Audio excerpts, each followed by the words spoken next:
Dans cette vidéo, tu vas apprendre à comparer des nombres.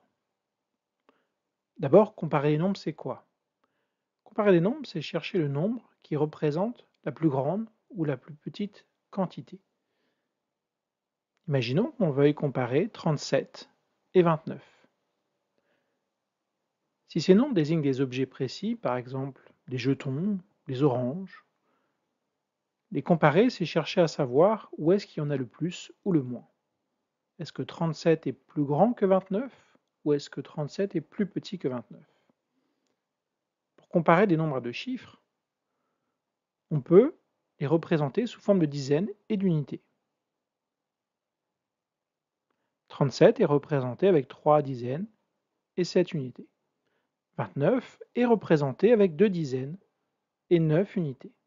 Et donc pour les comparer, je vais commencer par regarder le nombre de dizaines de chacun. 37 compte 3 dizaines, 29 compte 2 dizaines. 3, c'est plus que 2, donc 37, c'est plus grand que 29. Et je vais l'écrire avec le symbole mathématique.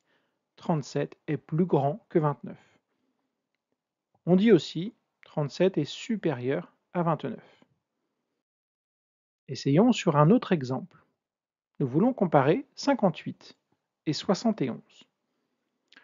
Je ne vais pas à chaque fois dessiner mes dizaines et mes unités. Je vais directement comparer le chiffre des dizaines. Le chiffre des dizaines de 58 est 5, celui de 71 est 7. 5 est plus petit que 7, donc 58 est plus petit que 71.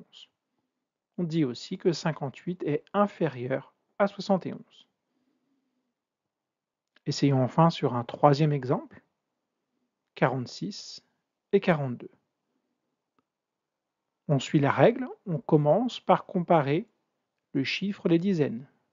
D'un côté j'ai 4, de l'autre j'ai aussi 4. Dans ce cas-là, je m'intéresse au chiffre des unités. 6 et 2.